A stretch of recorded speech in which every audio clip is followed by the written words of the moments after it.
Aujourd'hui, je vais vous présenter la bourse. La bourse, pas dans le sens le petit sac dans lequel on va mettre de la monnaie, pas dans le sens d'une bourse d'études, mais plutôt la bourse, les différentes opérations sur des valeurs qu'on va pouvoir faire. Donc pour commencer, je vais vous mettre le titre La bourse.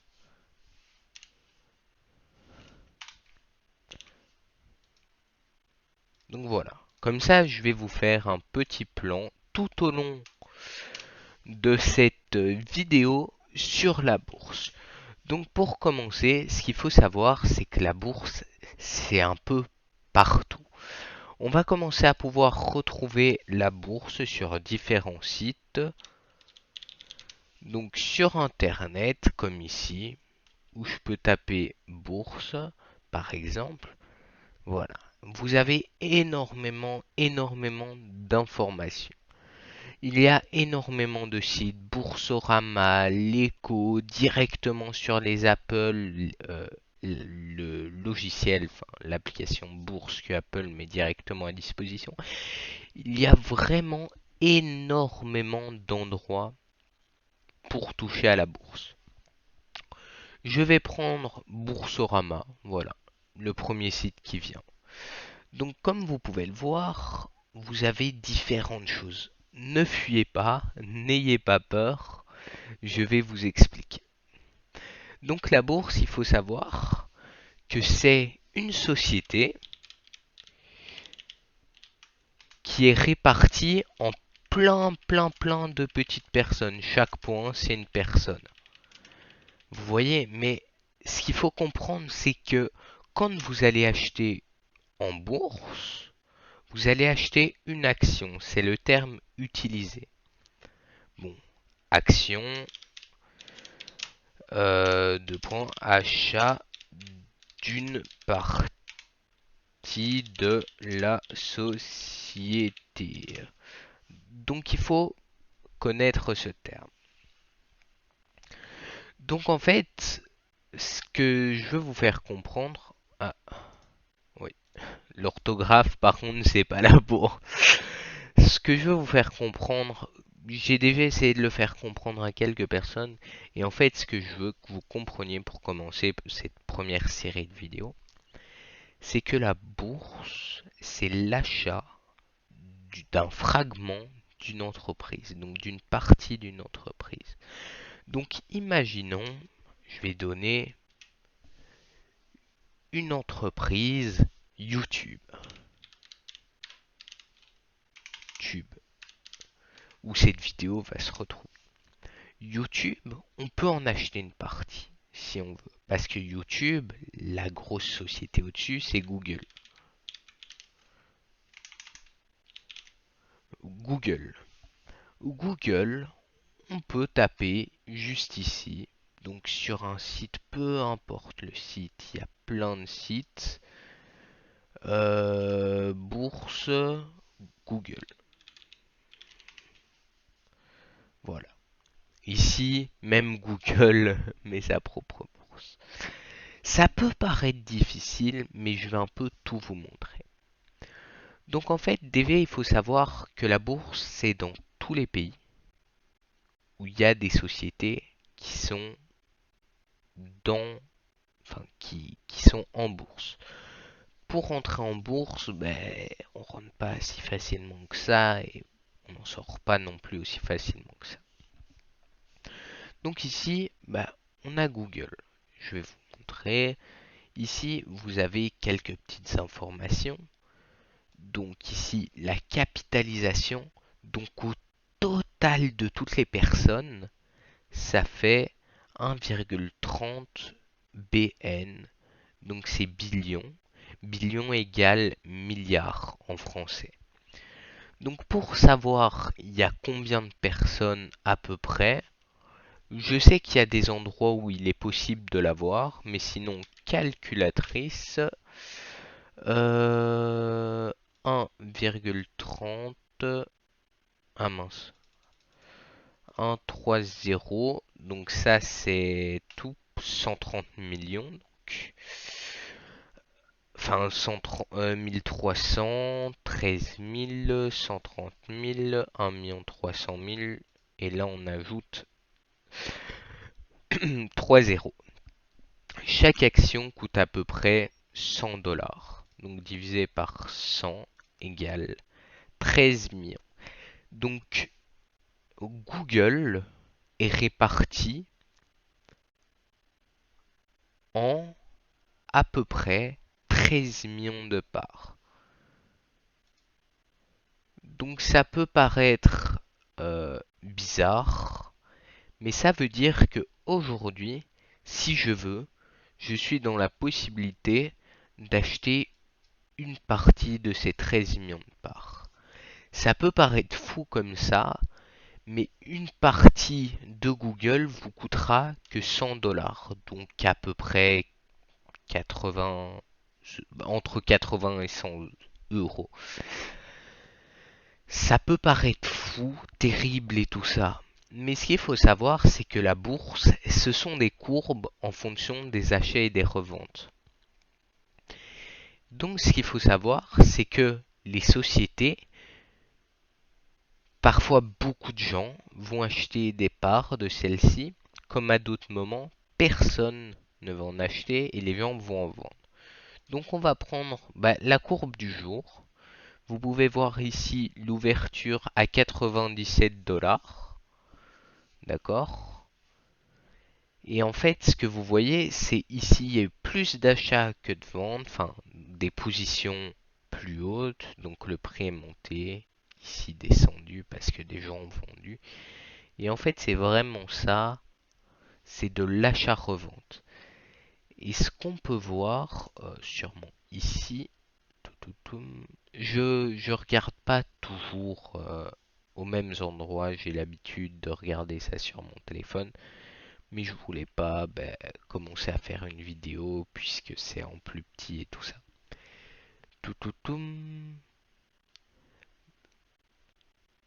Non, on voit pas le nombre de transactions, mais il faut se dire qu'il y a énormément de transactions chaque seconde. Voilà ici.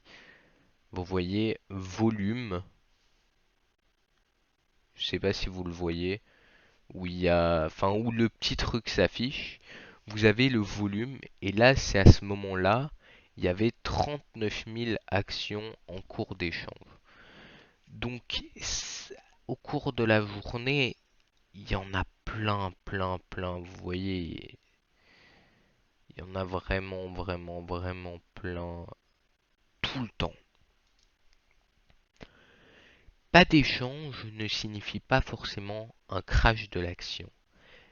Pas d'échange signifiera plutôt une stagnation du prix, comme certaines actions en font le cas. Elles ont des courbes droites, enfin plus ou moins droites, selon les positions d'achat, de vente, etc. Je vais vous prendre une autre société, Tesla. Voilà. Ici, on voit qu'aujourd'hui, Tesla, chaque action gagne environ 11,20 €. Enfin 11,25 €. Donc chaque action gagne ou plus de 8%. C'est énorme, on est bien d'accord. C'est pas tous les jours comme ça, comme vous pouvez le voir juste ici. Sur le maximum d'années, en fait, Tesla était relativement stable avec des légères pertes. Mais bon, une perte de 21 à 12 euros, enfin c'est quand même presque 50%. Mais ce que je veux dire, c'est que c'est pas aussi prononcé que ce qu'il y aura par après. Des grosses montées à 200, presque 300 dollars et des redescentes à presque 200. Et en fait, il y a eu ça à plusieurs reprises. Donc, imaginons vous l'achetez juste ici à 260 dollars à peu près et que vous revendez votre action aujourd'hui, vous aurez fait de la perte. De manière générale, je parle. En fait, ce qu'on peut aussi comprendre, c'est que Ben, la bourse, c'est pas sûr. Il faut y mettre que ce qu'on est prêt à perdre. Parce que on peut vraiment, vraiment, vraiment tout perdre comme beaucoup gagner simultanément. Donc faut essayer de regarder si vous souhaitez investir en bourse. Faut essayer de regarder, de s'intéresser. Il n'y a pas que mes vidéos, allez voir les vidéos de tous ceux qui font des vidéos sur la bourse. Ne vous faites pas attraper sur des sites ou des trucs comme ça. Mettez 350 euros, ayez 100 euros de plus. Vous pouvez le faire normalement directement via votre banque. D'accord? Il y a des frais d'achat, des frais de garde selon les banques et tout ça. Il y a quelques frais. Ça, il faut aussi en être conscient. Certaines banques ont des frais beaucoup moins élevés, comme KeyTrade en ligne a des frais qui sont beaucoup moins élevés que dans certaines banques. Je ne vous conseille pas d'aller chez KeyTrade, allez où ce que vous voulez si vous souhaitez investir en bourse. Ensuite, ce qui est aussi en bourse, par exemple sur cette action Tesla, je sais pas s'il y en a, mais je vais taper Tesla dividende. Voilà. Je sais pas s'ils ont des dividendes. Tesla dividende historique. Voilà. Tesla n'a jamais versé de dividende. On va prendre une autre action, enfin une autre société, Google. Tout, tout, tout. Faut vraiment toujours essayer de regarder les sites, pas se faire attraper, tout ça. Tout, tout, tout. Parce que parfois, le nom Google va être utilisé par une autre société en bourse et Google n'aura pas exactement le même nom. Si je trouve pas, on va prendre une autre société, Apple. Voilà. Apple, on a leur dividende depuis quelques années. On va prendre toutes les lignes. Comme ça, je vais pouvoir vous expliquer en détail que sont les dividendes. Bon, il y a des graphes et tout ça, mais en théorie, j'ai envie historique. Voilà, ça je préfère, personnellement. En gros, ce qu'il faut se dire, donc, c'est que, allez, ce que Apple a, c'est aussi des fragments de société que vous pouvez acheter à 142 dollars, US dollars. USD, c'est US dollars. Pour ceux qui ne le savent peut-être pas. Et donc, il faut se dire que les dividendes sont de 0,23 US dollars par trimestre. Donc, tous les 3 mois, ce sera 0,23 dollars. Donc, au bout d'une année, c'est comme ça, oui.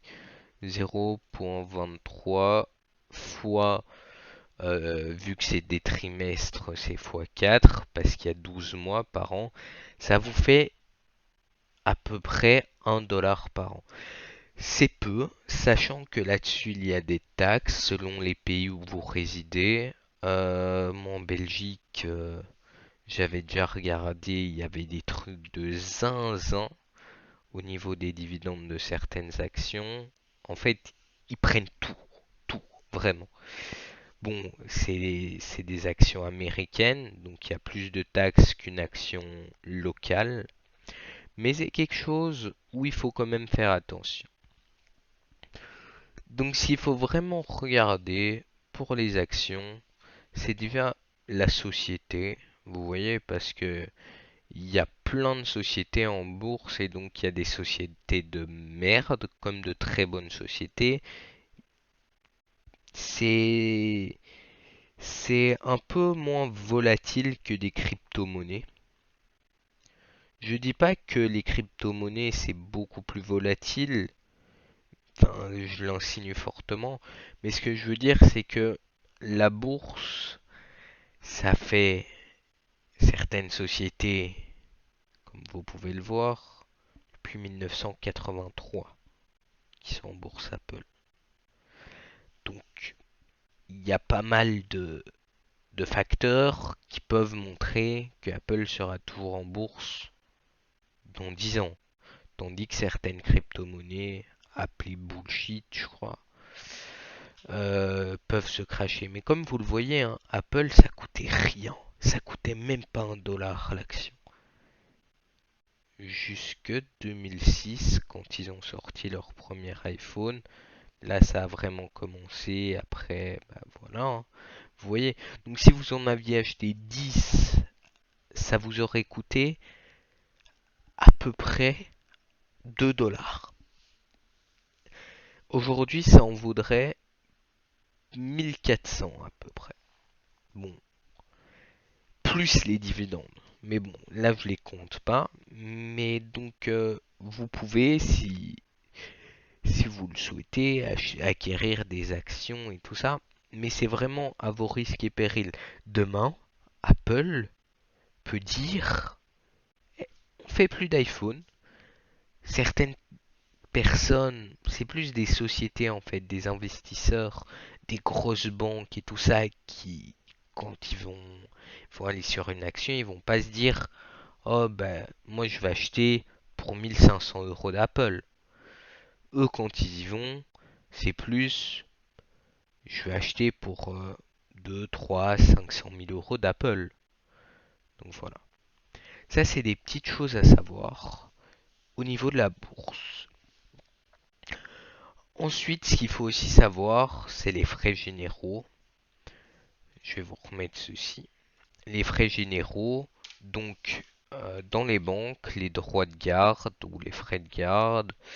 Enfin, il y a divers frais, les frais d'achat, les frais de vente, la taxation aussi. Donc tout ça, il faut vraiment regarder en détail selon les zones géographiques.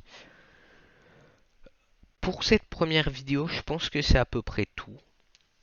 Je pense avoir dit pas mal d'informations. Si j'ai fait des fautes, merci de me corriger en commentaire, s'il vous plaît.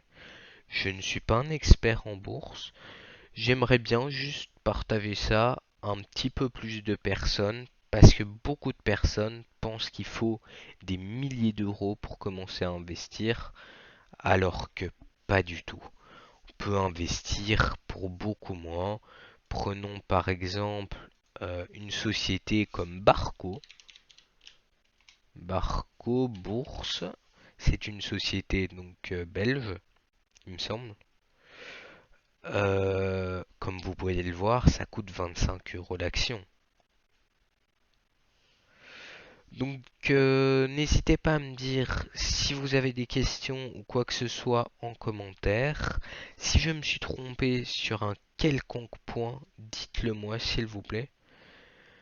C'est vraiment très important pour moi parce que bah, j'aime pas dire des conneries et dans tous les cas, bah, si je vois que je me suis trompé, je le mettrai en description, comme quoi j'ai fait une faute à tel moment, tout ça.